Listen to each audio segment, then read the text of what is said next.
My name is Claire Whitmore. I was 41 years old, a certified financial controller, and the majority shareholder of Whitmore Custom Homes. I had spent 15 years building that company from a small family operation into something real, something solid. I was proud of every brick of it. Then my own sister looked me in the eye, shook hands with the right people, and had me sent to prison for a crime I never committed. Embezzlement, they called it. Stealing from my own family's business. I sat in that courtroom and watched the evidence stack up against me like someone had been building that wall for years. Because they had. I just didn't know it yet. The gate buzzed open on a gray Tuesday morning. I walked out carrying a paper bag with everything I owned. 18 months. Gone. And I was about to find out that so was everything else. Thank you for listening to my story. I'd love to know where you're watching from. Drop a comment below. If this story resonated with you, please subscribe, like, and hit the bell so you never miss the next one. Every share helps these stories reach someone who needs to hear them. Let's keep the conversation going. Lauren was waiting outside the prison gate. My younger sister.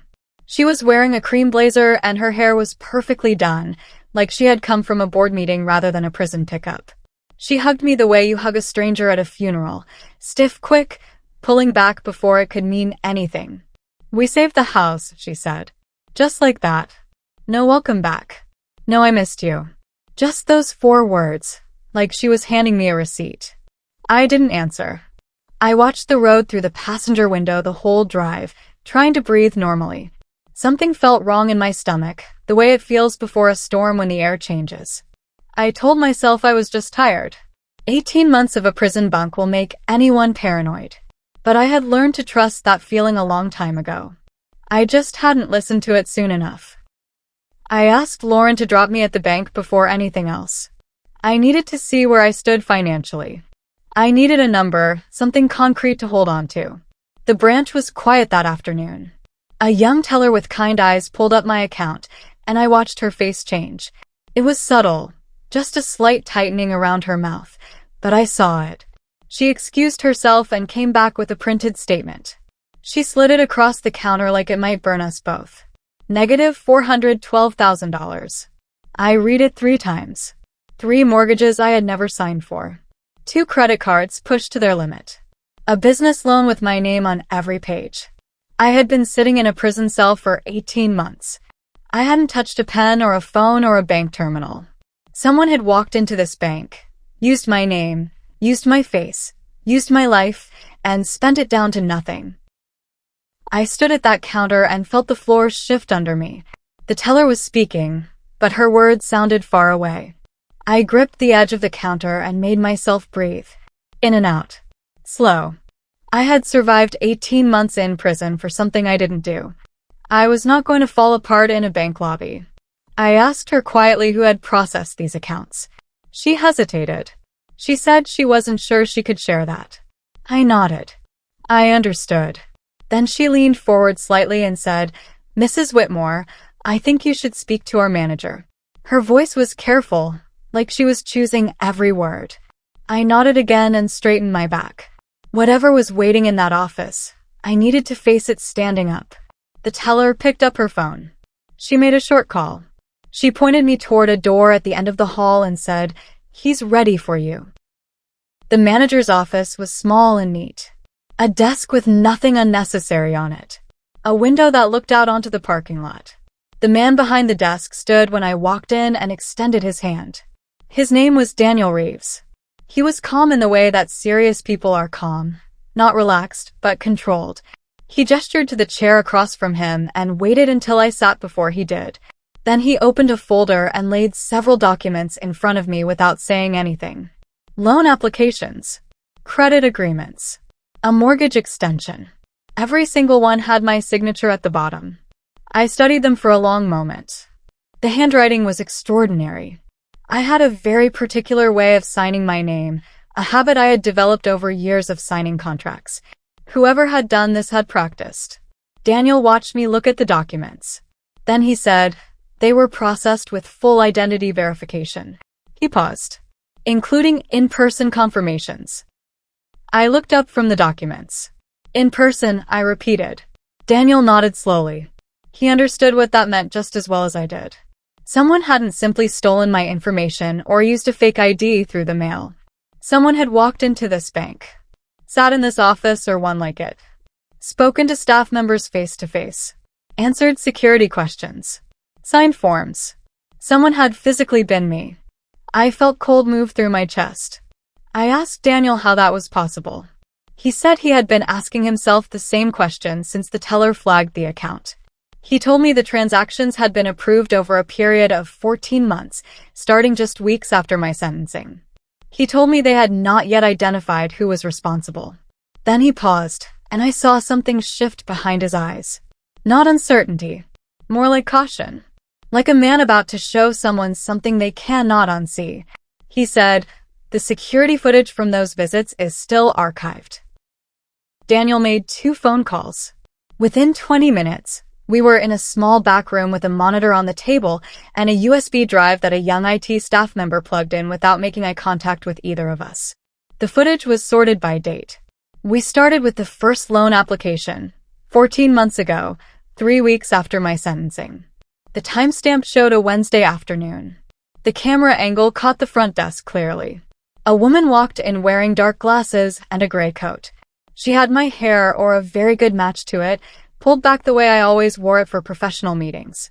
She moved like someone who had rehearsed walking as me. She sat down, removed the glasses, and looked directly at the desk officer with complete confidence. My stomach turned to ice. Even from the camera angle, even after everything, I recognized my own sister's face looking back at me wearing my life like a costume. "Lauren." I couldn't speak. Daniel said nothing. He let me look. I don't know how long I sat there staring at the frozen frame. Daniel eventually reached over and paused the footage. He gave me a moment before he spoke. He was that kind of man, the kind who understood that some information needs a second to land before you can respond to it. When I finally turned to look at him, I asked how Lauren had gotten past the bank's verification systems. He pulled another document from his folder. It was a power of attorney filing. My name was on it as the granting party. Lauren's name was listed as the authorized representative. The filing date was 2 weeks after my sentencing. I felt something cold and heavy settle in my chest as I read the third signature on the document. Authorizing party. My father. My own father had signed legal control of my finances over to Lauren while I was sitting in a prison cell, and nobody had called me once. I drove to my house that evening. Or the house that was still legally mine, at least in my mind. I needed to see it. I needed something familiar to hold on to. I turned onto my street and slowed the car before I even reached the driveway. A sign was planted in the front yard, slightly crooked, swinging in the evening wind. Sold. I sat in the car for a moment. Then I parked and walked to the front door and knocked. A woman in her 30s answered with a child on her hip. She looked at me with polite confusion. I told her I used to live there. I told her there may have been an error with the sale. She stepped back inside and returned with a manila folder. Inside were closing documents, transfer papers, a deed. Every page had my signature on it. Lauren had sold my house while I was in prison. She had forged a property transfer using notary loopholes that applied during incarceration. My home. Gone. I went back to Daniel the next morning. I was at the bank before it opened. He met me at the side entrance and didn't seem surprised to see me. We sat in his office again with coffee I didn't touch, and I told him about the house. He listened without interrupting. When I finished, he was quiet for a moment. Then he said something that changed the direction of everything. He said that identity fraud protections existed under federal law specifically for incarcerated individuals. He said that if Lauren had appeared in person pretending to be me and bank staff had approved transactions without catching the impersonation, the bank had failed its own verification protocol. "We didn't protect you the way we were required to," he said. He wasn't being dramatic. He was being precise. He slid a notepad across the desk and asked me to write down every transaction date I could recall from the statements. Then he said, "There's a signature on every approval. An internal one." He looked at me steadily. "I need to show you something." The name on every internal approval was Mark Dalton. Daniel said it quietly and watched my face. The name meant nothing to me at first. I shook my head. Daniel turned his monitor toward me and pulled up a staff profile photo. I leaned forward. I had never met the man. Dark hair, mid-30s, smiling in the way people smile when they know a photo will be used professionally. A loan officer. 18 months at the branch. Daniel then said, almost gently, "He's in a relationship with your sister." The room went very quiet. I sat back in my chair and felt everything rearrange itself in my mind like pieces of a puzzle that had been facing the wrong direction. This had never been desperation. Lauren hadn't panicked when I went to prison and made bad choices under pressure. She had planned it. She had a partner inside the bank. She had thought it through, and then she had executed it step by step while I counted days in a cell. I went to my parents' house that night. I told myself I needed to hear their explanation before I assumed anything. I sat across from them at the kitchen table where we had eaten 1,000 meals together, and I asked them about the power of attorney.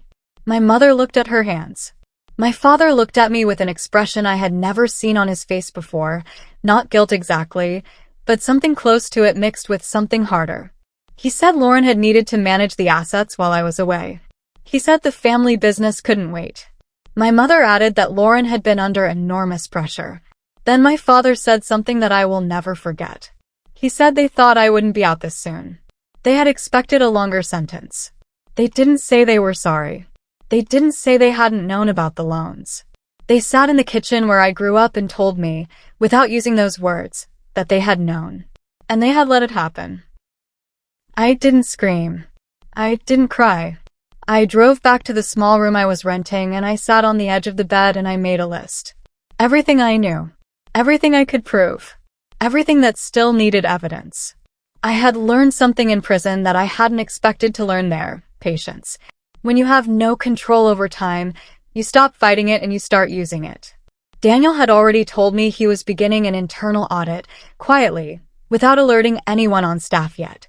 My lawyer, a woman named Paula Gaines, had been working my appeal for 8 months. She called me the next morning with news that stopped my breath. The appeal had been approved the previous week. New evidence had surfaced.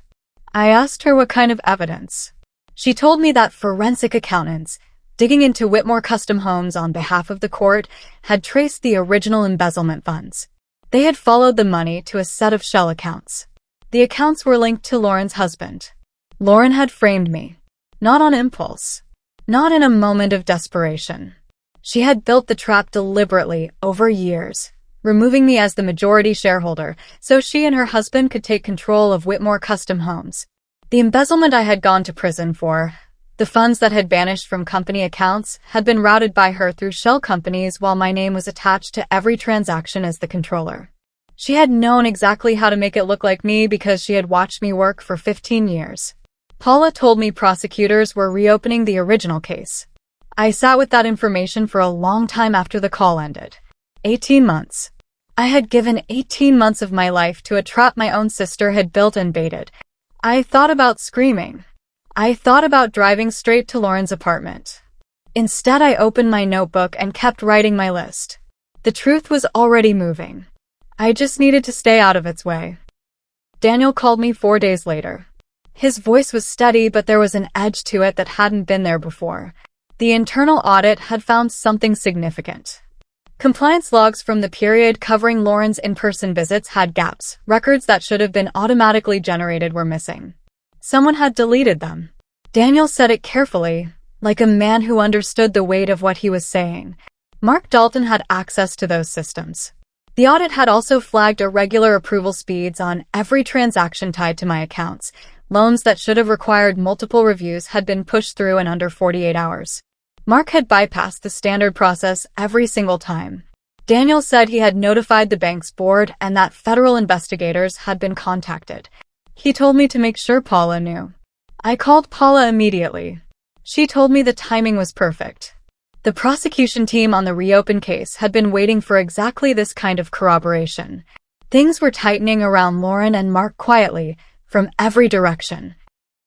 Lauren called me on a Thursday afternoon. I almost didn't answer. But I did, and I let her talk. She told me I was making things worse for everyone. She told me the family was suffering.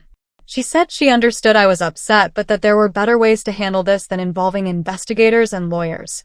Her voice was controlled, but underneath it I could hear something moving around. Fear, maybe, or the beginning of panic. She said she wanted to resolve things privately. She used that word 3 times. Privately. Then she offered me $50,000 to walk away. She called it compensation for the stress I had been through. She said we could put it all behind us.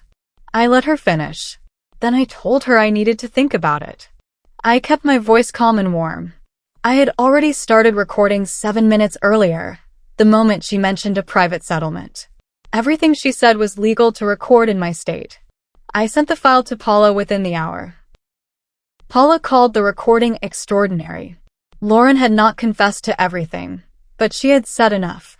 In trying to make me an offer, she had acknowledged that something had been done to me that required compensation. She had said she needed control of the business and the assets. She had said the situation had gotten bigger than expected. Paula said a jury would know exactly what those words meant. Within 2 weeks of that phone call, Mark was suspended pending the bank's internal investigation. The board had seen enough. Lauren's response was immediate and loud. She began calling mutual acquaintances, telling people I had become unstable after prison.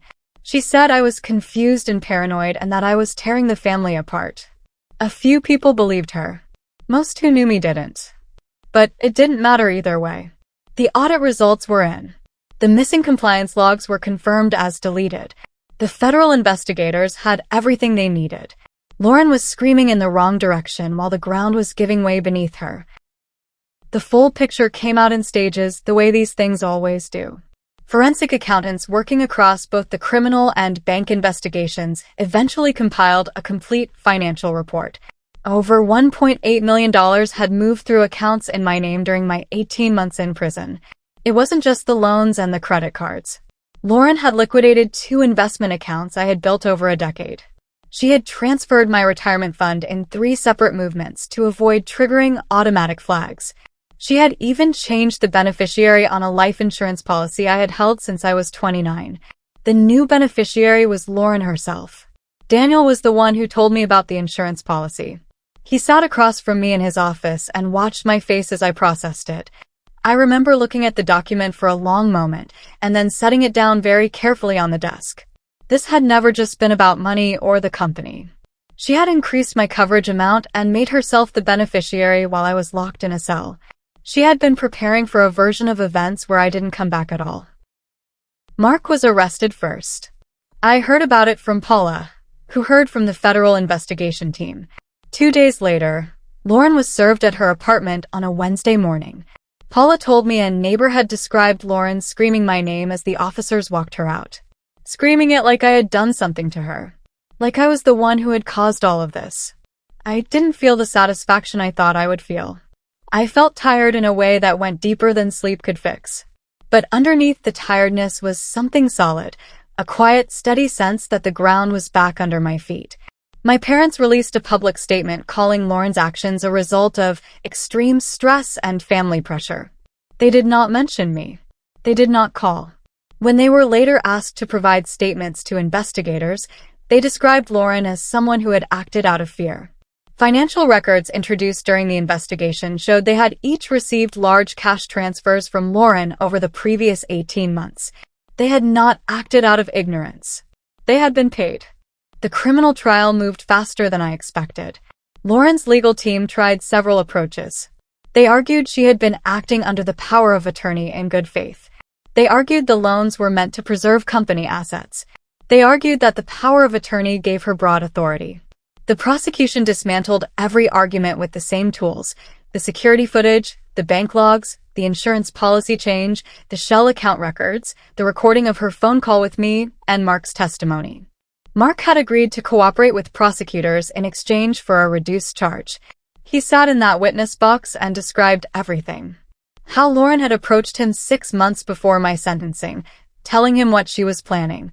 How she had coached him on which approvals to fast-track and which logs to clear. How she had told him I would be gone for at least 5 years and by the time I got out there would be nothing left to come back to. The courtroom was very quiet when he finished speaking. The jury took 2 days.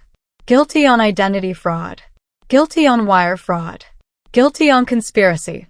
When the verdict was read, Lauren dropped her head. Her lawyer put a hand on her arm. My parents were sitting 3 rows behind the defense table, and neither of them looked at me when it was over. I sat in my seat until most of the room had cleared. Paula sat beside me and didn't rush me. I wasn't celebrating. I wasn't crying. I was thinking about the 18 months I had spent in a cell believing that the justice system had simply failed me, not understanding yet that the failure had been engineered by someone I loved. Justice, I had learned, was not fast. It was not clean. It did not give you back what you lost. But it was steady. And when you fed it the truth, piece by piece, it eventually moved in the right direction. I stood up. Paula held the door. I walked out of the courtroom into daylight. The civil case against the bank was separate and moved on its own timeline. Daniel testified voluntarily. He described the protocol failures clearly and without deflection. He said the bank's verification system should have caught the impersonation, and they had not. He said internal oversight had been compromised by an employee and that the institution bore responsibility for the losses I had suffered as a result. The bank's legal team had clearly advised them to settle rather than fight. They offered full financial restitution, every dollar that had moved through my accounts illegally, plus damages for the procedural failures. My credit record was formally cleared. A written public statement acknowledged that Claire Whitmore had been the victim of identity fraud and that the bank had failed to protect her. I read that statement 3 times in Paula's office. My name, printed clearly. Not a criminal. Not an embezzler. A victim who had been failed and was now being made whole. It was a small thing and it was everything. The company came last. While the criminal case was being tried, forensic accountants had been working through Whitmore Custom Homes ownership documents. The share transfers that had moved majority control away from me during my incarceration were examined under the same legal framework as the other fraud. Lauren had used the power of attorney, which itself had been obtained through misrepresentation, to authorize transfers that she had no legitimate right to make. The transfers were formally voided. Controlling interest reverted to me. The board met in the same conference room where I had once presented quarterly results, where I had hired the company's first 10 employees, where I had watched this business grow into something I was proud of. They voted to reinstate me as CEO. Lauren was permanently removed from any role or association with the company. I walked back into that building on a Monday morning. A few employees stopped when they saw me in the lobby. One of them started clapping. The rest joined. I had to look at the ceiling for a moment to keep myself together. My parents called and asked to meet. I agreed, because I needed to do it once and then be finished with it. We sat in a coffee shop, neutral ground, and they asked me to help cover Lauren's legal fees. My mother said the family needed to stay together. My father said Lauren had made mistakes, but she was still my sister. I listened to all of it. I waited until they were done. Then I told them, quietly and without anger, that I remembered where I had been when Lauren was making those mistakes. I remembered the bunk and the fluorescent lights and the phone calls I was allowed to make and the ones I wasn't. I remembered writing letters that nobody answered. I told them they had chosen their position when they signed those power of attorney documents and accepted Lauren's money. I wasn't punishing them. I was simply choosing mine. I stood up, hugged them both because they were still my parents, and I left. 3 weeks later, a letter arrived from Lauren, written from prison. She said it had never been meant to go that far. She blamed fear and jealousy and a feeling that I had always been the one who got everything. I read it once. I felt nothing sharp. No anger, no grief. Just a hollow kind of sadness for the person she had decided to become. I folded the letter and put it away.